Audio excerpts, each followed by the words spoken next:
topics and opinions expressed in the following show are solely those of the host and their guests and not those of W4CY Radio, its employees, or affiliates. We make no recommendations or endorsements for radio show programs, services, or products mentioned on air or on our web. No liability, explicit or implied, shall be extended to W4CY Radio or its employees or affiliates. Any questions or comments should be directed to those show hosts. Thank you for choosing W4CY Radio.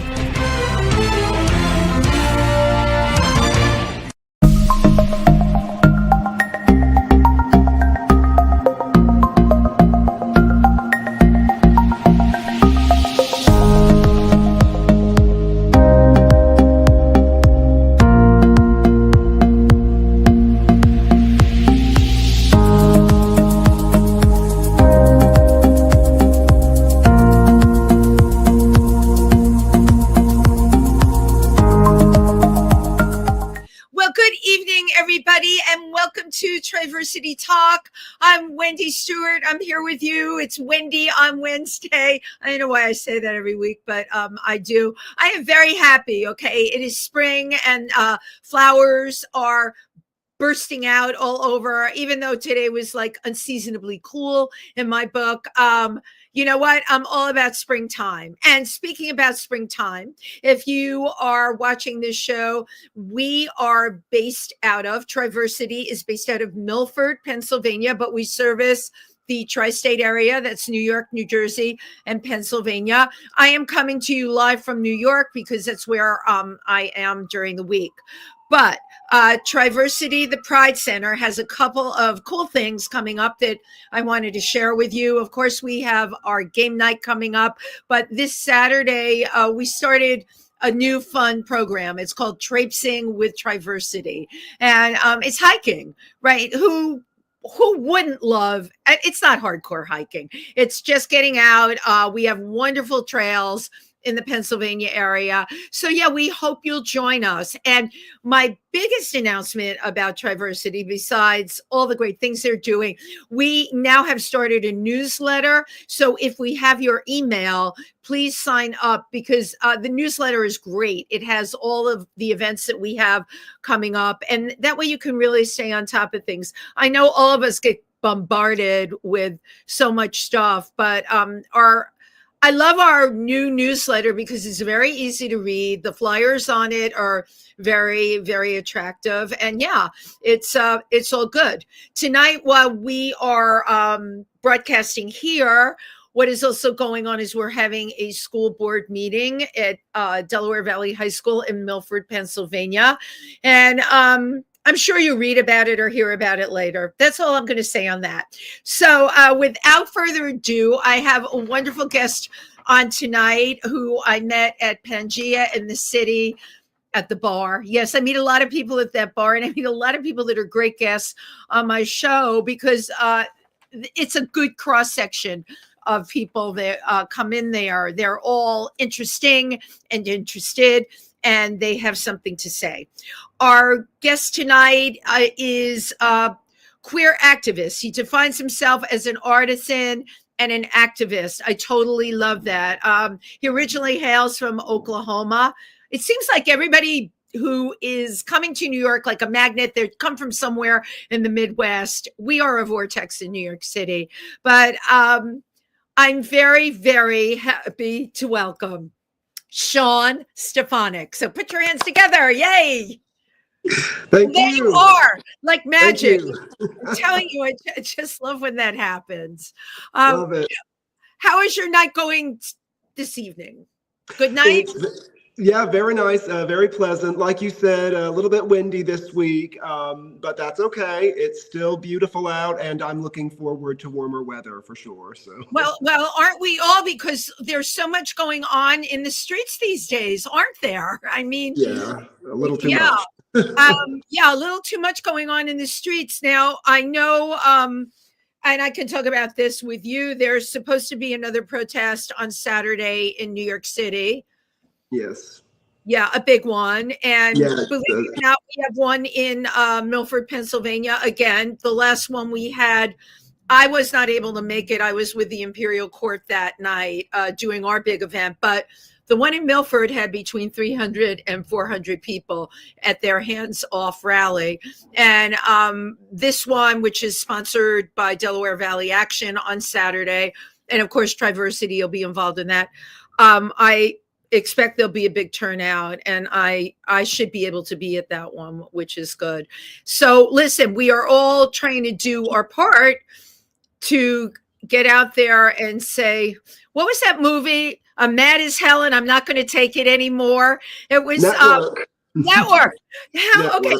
How many times, right, have you said to yourself in the last couple of months, I'm mad as hell and I'm not going to take it anymore? Every day. Every day. So, Yeah. just, you know what? One of the things I loved, you sent me a bio and you wrote artisan and activist. So I guess we can start with the artisan fact and just move into the activist because that's so much a part of who you are. You came to New York from Oklahoma. Yes, I did. I originally born and raised in Tulsa, Oklahoma. Tulsa, okay. The youngest of 4 children, 2 older sisters and a twin brother who is now out in Los Angeles. You know, pretty much trying to do the same thing I was doing. It was a nice theatrical family and very the best circles, I would think, because given that it was Tulsa, Oklahoma, is horribly conservative, lots of that Bible Belt, thumping and all sorts of fire and brimstone. But my parents are theater people. My mom is an actress. My dad is a playwright and a producer. So I grew up at auditions and cast parties and premieres. And so I never knew that. When I hear Tulsa, like my co-host on my other show, If These Walls Could Talk, Tim Moss, is from Indiana, not from a theatrical family, although Tim was acting for forever he was from a young kid. I had no idea about you as far as I just knew you were from Oklahoma. So you had the backing at least of a theatrical family, to come to New York and pursue your own art. Absolutely. New York was always, growing up, New York was like that mystical place that you knew was out there. You knew it existed and you had to dare to go out and try it. So, of course, that's where I ended up. So your twin brother, is he an identical twin? He is. He's what we you. Oh, there's people watching tonight that are going to be like, "Oh my God, yes." There's 2 of them that are handsome. Oh, well, thank you. Yeah, we both had gone to eventually where we both ended up was film school. We both ended up in film school in Oklahoma City for a few years. And after that, we kind of decided we always were growing up, actually, a lot like Chip and Dale, the chipmunks, the Disney chipmunks. I love Chip and Dale. So we said, all the good and the bad, we get into the fights like they do. We team up and we take on the world like they do. And so going to New York and LA, because it was kind of like, during school, there was a real heavy point when we both were really looking at Los Angeles. But then, I also was really feeling New York after we finished and showed our thesis films and all that stuff. And so it was kind of a divide and conquer. You take that end, I'll take this end. And somehow y'all are bi-coastal. I love it. You're covering everything coast to coast. It's interesting, It is. It's real fun. I've gone out to visit him. He's come out to see me, and we're just twins in a way that we never had been before. Like, it's been great. Wow. Well, you also, you grew up, you got older, right? You got more serious about what. I want to tell you a quick thing about Tulsa, Oklahoma. My husband, before he passed away, was the photographer, Alan Kaplan, and he did very big campaigns. They hired him in Tulsa, Oklahoma. This is a true story. They were trying to make it attractive for companies to come there. So they're like, you have to make us look exciting. So they gave him a bunch of corporate people and had him go to like the downtown area. Alan was known in fashion for making people jump. So he had to shoot like 20 people from banks, with heavy duty corporate jobs jumping in this area in Tulsa, which I thought was so funny. The other thing was really funny when he got there, because, we're native New Yorkers. He got there. He says, Wendy said, they gave me a room in the hotel that faces a synagogue. Right. I know. I'm like, well, I said, Ellen, I guess they were, just trying to be considerate of you. He said, oh, okay. That's all it is. But anyway, that was our experience with Tulsa. And not to say anything bad about it. It was just interesting. They wanted him to make Tulsa look cool and modern and fabulous, which he did. But you know what? With your background, the background you came from with both parents in the industry, they were both working in the industry and they were based out of Tulsa. Yeah. Tulsa really does have a really good art scene. Great. It really Yes, does. Yeah, I'm surprised because I do know it's really conservative. And, this is my bad. We New Yorkers, we think we're all that. And when we think of other places, and we know they're conservative, they couldn't possibly have filmmakers and playwrights but obviously it's the opposite. And now anyone can be based anywhere, by the way, Oh yeah. I think that I think that of course after the pandemic and with the way that society and the workplace has evolved, that there's a lot that people got creative and people started taking their lives, and there are everywhere else, and there's been a lot of mass exodus from bigger cities like us here in New York to some smaller cities. And I do, but it is interesting actually. Tulsa, especially the downtown art scene, blew up, and more film kind of went down there as soon as we both got out. So it was really I guess, if that was supposed to be a life lesson, I'm still going to stay in New York, but Right. I was going to say you probably wouldn't have stayed in Tulsa anyway. And your brother probably wouldn't have stayed in Tulsa anyway. No. They say, what do they say? Some children are born of the town and some children are born of the world. And obviously the two of you are born of the world because you had a great creative background. And yet the two of you went to other places, major places where you could pursue your art. So when you came here after film school? Yes. Yeah. I just about 2 months after film school. Wow. And what was it like for you? Did you start doing independent films when you got here, or? It was kind of a struggle. Nobody likes to, and we all have our dreams and our goals, and we all have that tunnel vision of going straight for that, or at least I did. So I just went for it and just kept on trying to move forward as best I could. But the truth is, I really didn't know what I was doing, as I think a lot of people who move out here from smaller cities don't know what they're doing. Even the people that are here, let me just tell you, the ones with the trust funds, it doesn't matter. They can screw up a million ways and it won't matter. I've had this conversation with my daughter. She's like, why? I'm like, because they have a ton of money. But if you're like a normal person, you come here, you try and do your best, but it's highly competitive. There's no way you can anticipate that. And certainly in the arts, there is often no rhyme or reason. I share this with a lot of actors that I have on, because they can be brilliant and not working at all. And it never ceases to amaze me. And that never seems to change. Yeah. No, it's totally true.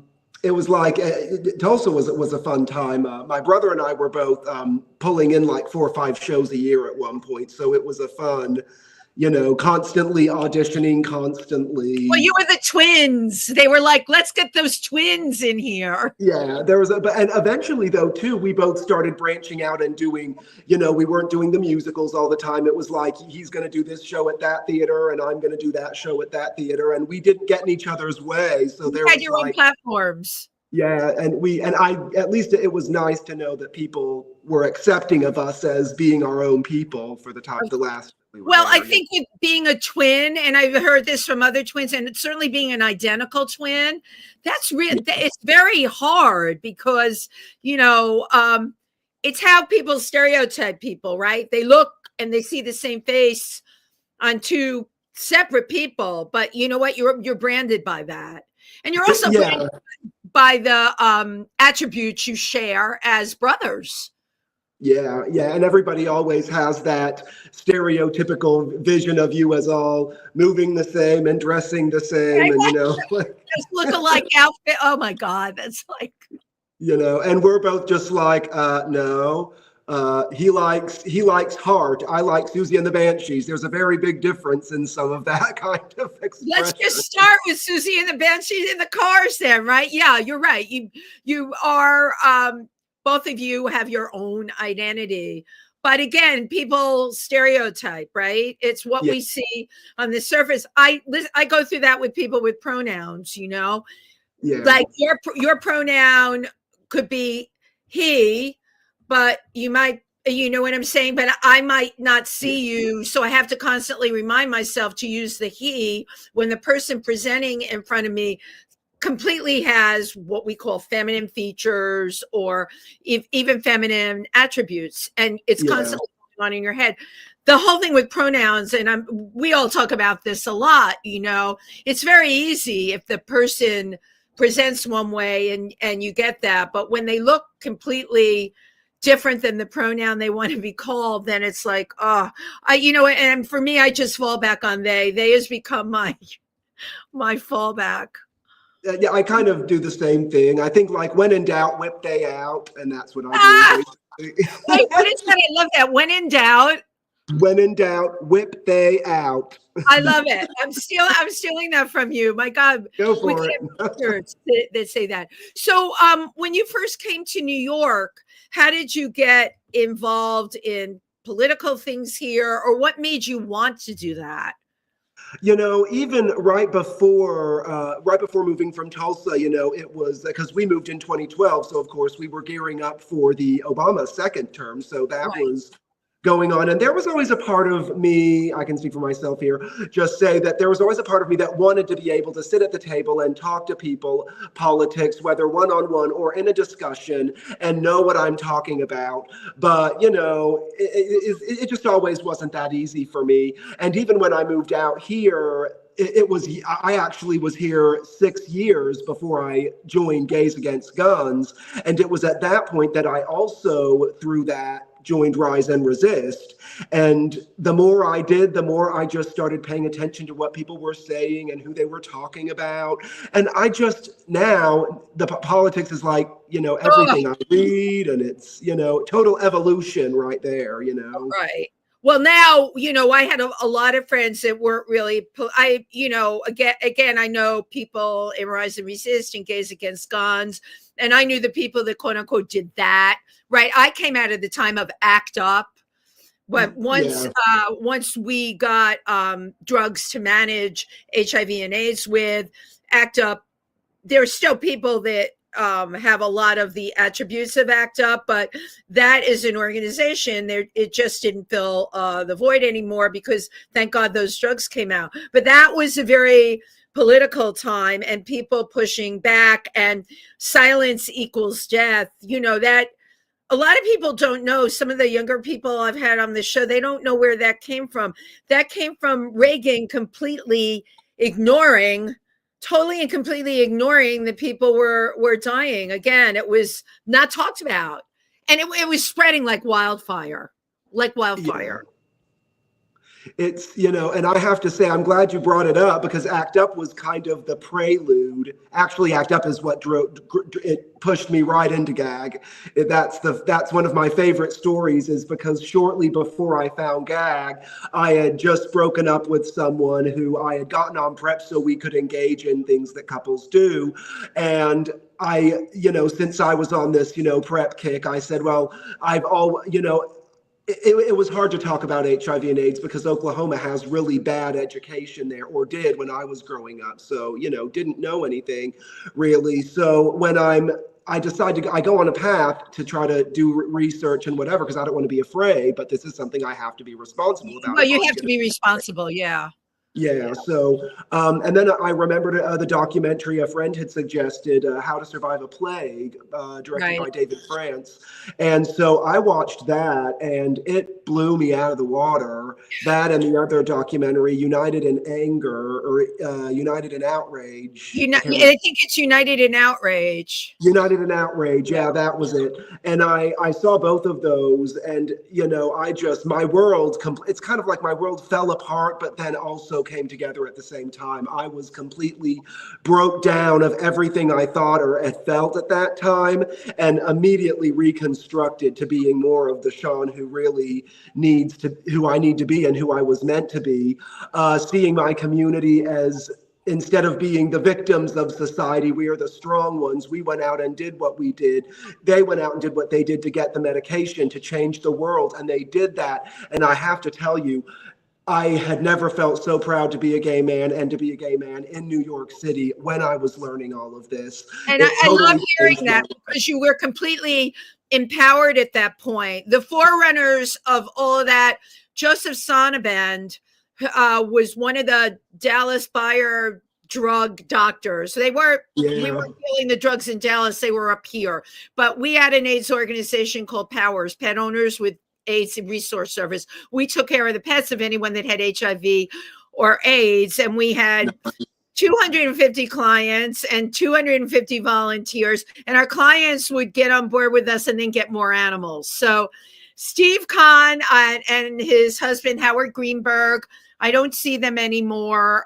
When the plague was basically over, they retired in Florida, but those two guys started this organization on their dining room table with phones, and they never had an office. It was unbelievable. And everyone I knew was dying. They didn't know one person. They just knew that this plague was out there.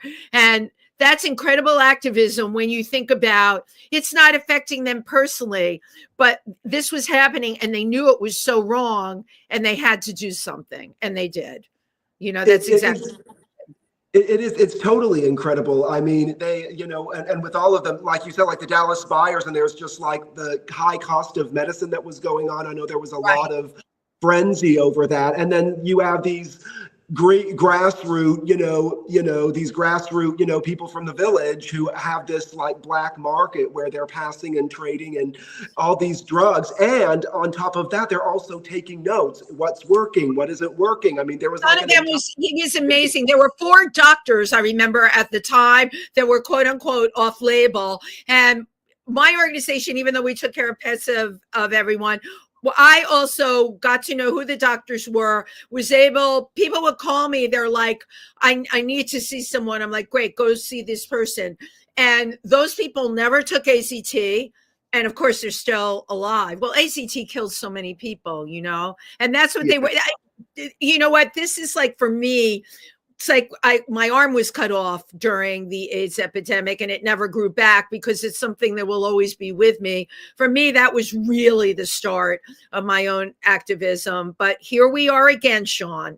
Here we are. Now, you got involved first with Gays Against Guns. Yeah, what happened was after doing extensive research on ACT UP, I was so hungry for even more answers, and I said, well, ACT UP was started at the center, so let's go there. And I grabbed a brochure, and mind you, this was also the same year that Parkland had happened, the school shooting on Valentine's Day. Right.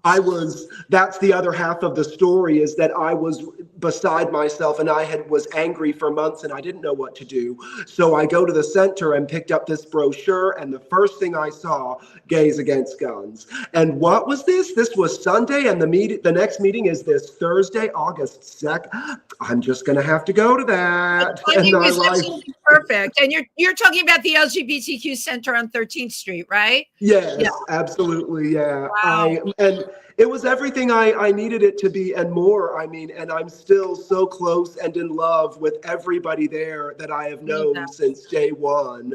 They're still like the loves of my life out here, really. I love them all, Well, and you're also very lucky that you were in New York and you found this community. I mean, this is what Triversity does in Milford, Pennsylvania. But again, our reach is far, and I'm very proud that we have this brick and mortar organization in an area where it is desperately needed.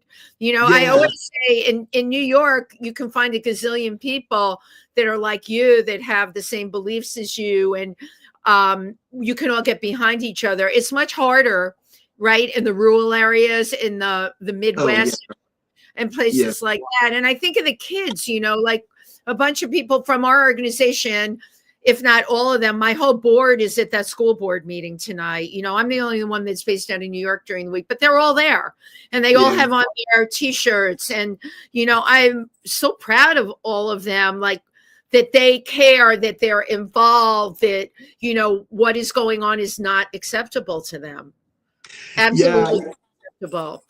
Yeah, you were mentioning, how it's easier for us than it is in the rural people. And that kind of reminded me of something that my brother had said, and he was right, is that in this disgusting situation that we're currently facing, that's like if this were the Titanic about to go under, New York and LA, where he and I live, are first class. We know we're going to be okay. But we know that mom and dad are like third class, and we're not okay with that, And, some of the people that we still know back in Oklahoma who are dear family friends who. Oh my God, I would imagine. Yeah, you have a ton of people there that watch what you're doing and love what you're doing, and they've got your back no matter what. But we are really in a pickle right now, and it goes across the boards. I'm sure, read about the thing with Honduras and like how people are treated in jail there. Never mind, like these people that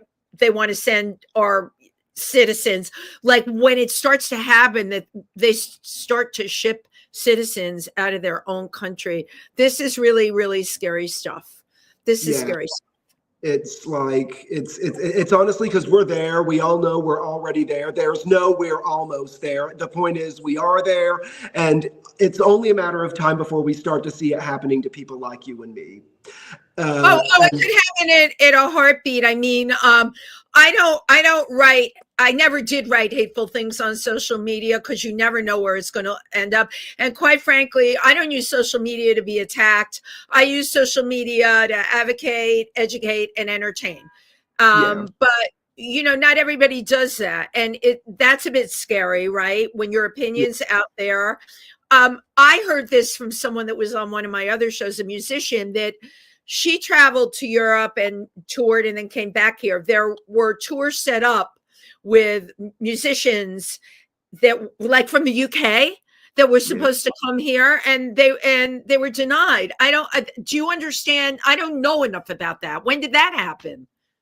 I don't know, like you, not too much, but I am aware that people who leave the country have a hard time getting back in. That's even like citizens, like you leave, and then when you come back, it's like they put you through the grinder before they let you back in. That's what I've heard. Like, I don't know, but that's what I've heard. Right, I'm hearing that too, but that's really kind of scary because, there are people that are just going to other places and then coming back here, and, you start to say to yourself, then you get into the paranoia. Oh my God, what if I get pulled off the line? What if they pull up something that they deem inappropriate in your social media? Remember, we're all under like a freaking microscope now. Yeah. And I also and I'm glad you bring that up too, because this was something I didn't know about. My brother used to have a job in compliance, and he was doing this stuff with the LAPD and he had a very interesting job for a while, and he was telling me about IP addresses, which are the footprints that we leave on the internet. And it's like, once it's there, honey. And I have to be honest, I have been pretty brash online before. So I'm kind of thinking if they ever because they can look you. I'm not super technical, but I know they can look you up through your IP address. Yeah, exactly. And pull up everything about you. Yeah. They like all your footprints are there. And my brother was telling me about that. And it was at that point, and that was probably like a year ago, I stopped, being so brash about things. Right. Right. And that was even before the election too. So. Well, right. You can tell it to another person, but you have to be careful. You have to be careful what you say now. Now, I had Jay Tucker on, of course, from Gays Against Guns. And my first friend who turned me on to Gays Against Guns was not the fabulous Libby Edwards, but she talked about, I love Libby, but Brian Butterick. Yeah. Brian Butterick was a dear friend who left us too soon. And Yeah. I remember I did Pride every year. I do Pride every year. And I was like, it was probably the first year. Gays Against Guns was formed when? When was that formed? 2016. Yeah, so that's fairly new to me. And I remember talking to Brian that year for the march and asking him, and he said he was marching with Gays Against Guns. And I'm like, oh, well, who are they? And then I started seeing them popping up at various places and talking to people. And it turned out a lot of people I knew were with Gays Against Guns, GAG as called. Yeah. GAG, yeah. And that's the other thing too I liked about when I went from GAG to Rise and Resist and seeing how well connected the entire community was. Everybody does know everybody, or everybody knows who everybody is, and it's just such a beautifully interwoven community of support, and most people see everything's back, So for people that don't know, right, that are listening because this show's nationwide, what is the difference between Gays Against Guns and Rise and Resist, and where do they overlap? Gays Against Guns is more of a central issue, being gun violence and gun violence prevention. Rise and Resist is basically anything and anything goes, although I can't say that, but it covers a lot of different areas. There actually isn't any, I think because GAG exists, there isn't anybody, there aren't any subcommittees or groups that target gun violence or gun violence prevention, but you have people that work with ADA disability causes. There are committees that do postcarding and work with, other political action committees to get, messages across. And then you have, and then they have an actions committee. And of course, their actions center around everything from, picketing outside of the towers owned by the Jabba the Hutt that we're currently dealing with, or sometimes we do silent protests, a lot of silent protests in major halls, not so much anymore in Grand Central Station. I think they actually banned everyone from doing something there after the Palestine 2 years ago this fall. But the themes range from everyone being welcome here, diversity and inclusivity, everybody is welcome here. This is an asylum city, especially the country itself, an asylum nation, everything from that. I love the fact that they have a committee for ADA disability, because over here by where I live in Woodside, Queens, the Woodside train station now has elevators. I know things like that are because of the work that people like Rise and Resist do. So it's fabulous. It's right. Amazing. It is ironic that Rise and Resist existed long before the new terminology that we are hearing now, which is just resist, resist, resist. Rise and Resist was really the first shot out of the bag. And both GAG and Rise and Resist were talking about Project 2025 before anybody else was. I had Jay Tucker on this show, and there was just little grumblings about it. And it was, I want to say, like maybe a year and a half, almost 2 years ago.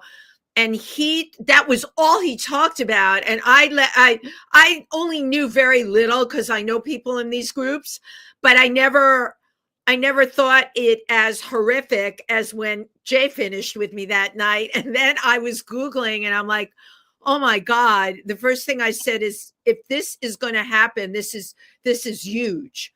And then I started telling people I knew about it, and they had never heard about it. And now we're watching one page after the other come out of it. It is, when Jay first started talking about it, because I just love him. He's just like one of my most favorite people in the whole world. You know what? He's really he's an incredible leader. He's just got that whole thing about him. He could tell you anything and you would follow him. I first met him in a play that one of our mutual friends did, and it was Uptown. JC? JC Augustine, He was in that. He's as equally good as an actor as he is as a speaker. He's just a bigger than life person. He is. And when he first, like you said, was talking about Project 2025, I don't know. I somehow I expected it, and yet at the same time it shocked me. I don't know. I don't know. Maybe it's because coming from Oklahoma, like I feel like the Exorcist kind of at this point. Like he had battled the demon once before, now he must do so again. And I just kind of feel like because in Tulsa, this kind of evil hatred, I saw that in the faces and heard that from the words of so many people growing up. Now, don't get me wrong, my parents were great, all that was great. They did their best, but it wasn't, I mean, it's Oklahoma. Like it was going to, unfortunately, my brother and I were not, we weren't, what's the word I'm thinking of, immune to the hatred and the and I was going to ask you, because you were very protected by your family, and I'm sure your parents had tons of like-minded people, but you still had to go to school, and there were two of you. Were you bullied or left alone because there were two of you? You were bullied. Quite bullied. I have a lot of, I'll just be honest and I'm open about myself. I have a lot of emotional problems because of that. PTSD, OCD, a lot of social anxiety that sometimes can hit. I mean, I'm working on that now. I've been in therapy, in real consistent therapy for about 4 years now, and it's been more under control than it's ever been, but it's taken a lot of time, Right. But, and my brother's the same, it's, dealing with all of this is really triggering for us because it makes us feel like we're dealing with all of that all over again. And it's I was going to say that it's triggering. And, let's keep in mind, okay, the pandemic got swept under the rug. I didn't get over the pandemic. I talk about it on all my show. And people say, why the hell are you still talking about the pandemic? I'm like, because COVID's still out there. I'm walking in the East Village today, and there's still, I take the buses and subways, people have masks on, and it's not because they're sheep or crazy. They have masks on because people we know, there's a couple of people we mutually know have had COVID in the last couple of weeks. I was deathly ill by the time I got to the doctor. I think the new COVID tests negative, by the way. I don't think it tests. And that's been my theory. I had a cough. I had that horrible cough that lasted well over a month. I know people that have had it for 6 to 8 weeks. You can hear it. You can hear it when you're out. So we never dealt with that. That got swept under the rug. The fact that in, large urban centers like New York, I live near every hospital. There were refrigerator trucks. All right. That's still, Sean. And I'm not, it damaged me. It brought me back to 8. That's what it did. It brought me back to St. Vincent's Hospital. Yeah. I mean, that's the other problem too. When the pandemic happened, and I only realized this just a little over a year ago, I was re-traumatized by the pandemic. After years after the pandemic, like in 21, 22, and 23, I basically was an 11-year-old boy again. It was so bad. And I lost both of my dad's parents died of COVID too. I am really so sorry. Yeah, it scared. I mean, even now, I still mask up when I take the train anywhere. I still mask up. And like I was seeing someone about a year ago, and we got on the train, and I put the mask on, and he sort of like shakes his head like, "Oh no, why you do that?" I'm like, "Don't you tell me not? Don't you dare!" Good for you. Good for you. I said, "You are not going to mess with my health. If I want to wear this damn mask, I'm gonna wear this damn mask. You're not going to stop me." What are you embarrassed because I care about my body? You know what I mean? So I'm glad you brought it up because Good for you. You know what? You took an action. Okay. You took an action and excuse me, any partner you want to be with has to respect you for taking an action. That's still out there. So we never got rid of that. And now what happened in November, believe it or not, I don't know what your feelings were beforehand, but I knew just from the grumblings on the internet and going to different sites and everything. I knew we were screwed. I absolutely knew it. So my anxiety started before the election. And unfortunately, like you, I'm surrounded with a lot of people that, we're all like-minded, and people were like, "Wendy, that's negative." I'm like, I am not a negative person, but I am a realistic person. And I could see how things were, but you know what it is? I think people have been dumbed down. I think they were messed up from the pandemic. I think there's a lot of hate in this country, a lot of hate. And I think you put all of those things together, and that's why we are where we are now. Okay. And we didn't get here because everybody's enlightened. No, it's true. We got, and you know, it's going to get even worse, because let's just call it out for what it is. This entire planet, let alone our country, has been traumatized, like you said, by the pandemic. Yep, that's what we were just talking about. The very thing that we both know they sweep under the rug. We haven't dealt with that. It's going to get bad. The fact that we haven't dealt with that, when you don't deal with the problem, what happens? Well, exactly, Sean. And there's a lot of components to this. We have our political situation, and then we have climate change, which is as huge as our political situation. And now those two things are going to be intertwined. I don't have to tell you that. And we were talking before the show, that wind, when I talk to even a lot of the people we know about the wind, they look at me like I'm freaking crazy. That wind that spread those LA fires, the strong wind that we have had every single day for the last 4 months. And I have talked to scientists, and this is not crazy time or Wendy looking something up on YouTube. They told me why this wind is there and how it relates to climate change. I'm not a scientist, so I can't articulate what they told me, but I'm not crazy. This wind is a bad thing. And extreme temperatures and all of that. Yeah, well, and I wish I could know what the scientists told you, because I once took an oceanography course, and I know that that like when the waves come in, like the waves in the ocean and the moon are connected, there's this whole gravity element that's going on there.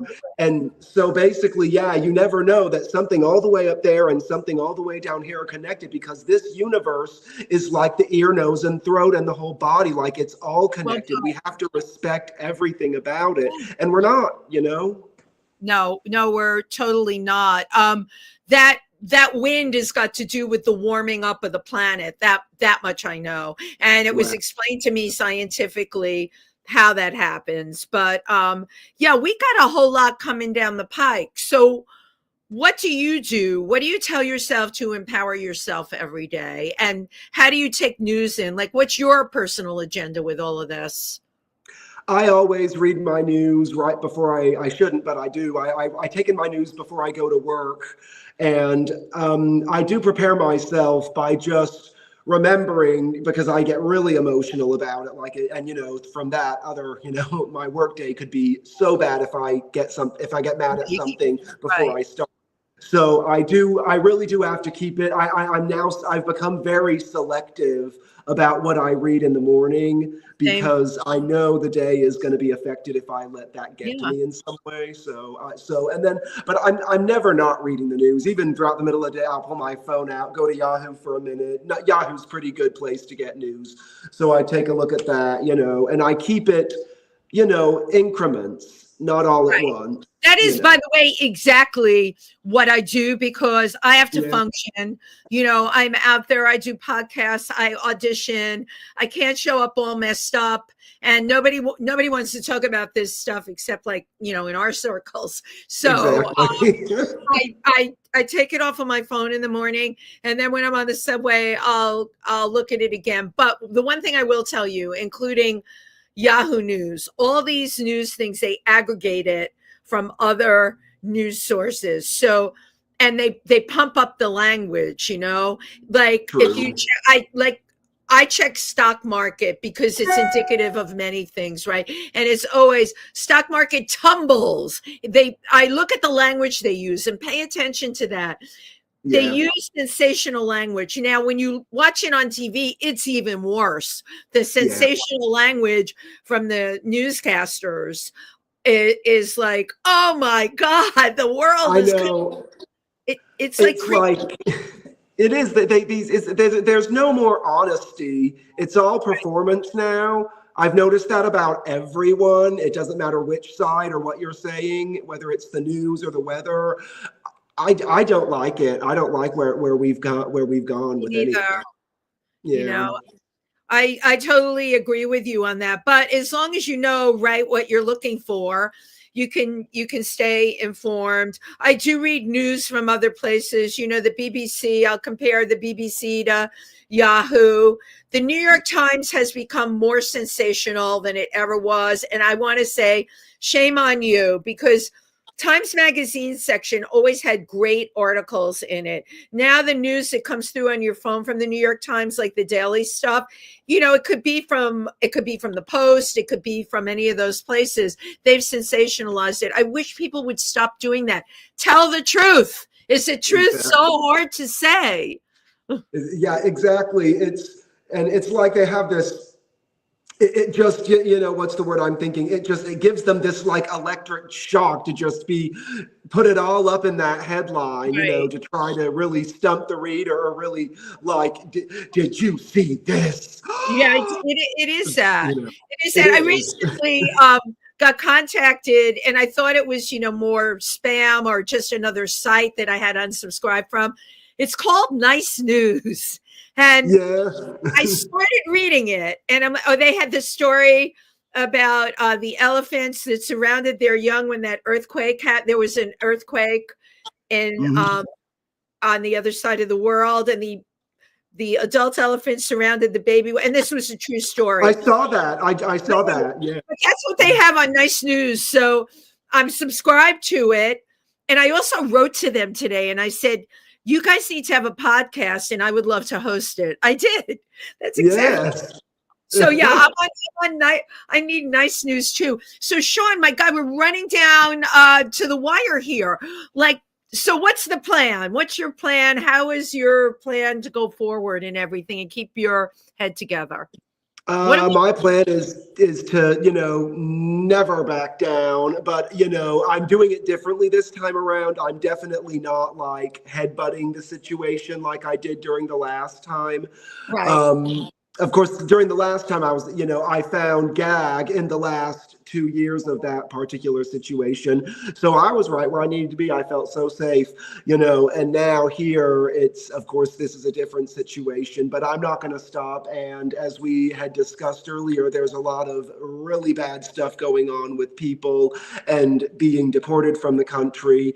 And the fact that this current situation, they want to start coming after people like you and me, for instance, who might want to, because we're out in the streets and we're making noise and we're not. And of course, they'll take me away. If they do, they'll say that I'm a criminal. They'll say that I'm a domestic terrorist, and they can say anything. Look what's happening at our universities. I mean, come on. Columbia University is like, wow. Yeah. This is Columbia. What's happening? You know, like, oh my God. Yeah, but Harvard turned around and went like that, you know. Harvard University, because they pulled something, I forgot the exact number, the billions, and they're like, no, we're not backing down. I don't know what is going to happen going forward. I just know that as a human being, I can't live a fear-based life. I really can't. Basically, I'm not going to stop doing anything. And if they get worse, I'll just be more persistent, because, you know, the bullying, if there's one thing that when the pandemic set in, and we were already dealing with the last situation when that pandemic set in, my brother and I had many come to Jesus talks, so to speak, in which we were really reconciling our bullying experience and how it was really setting us up to deal with this, because these are the exact same kind of people that we were bullied by. Totally. We're seeing them in the news. They're doing it to us now. And I'm like, guess what? I ain't some scared 11-year-old kid. I'm the guy that's going to knock your teeth out if you come after me now. So. Well, and you also have a lot of people behind you. Remember, in Tulsa, Oklahoma, in high school or junior high, you didn't have masses behind you. You know, it's really good to know when people have your back.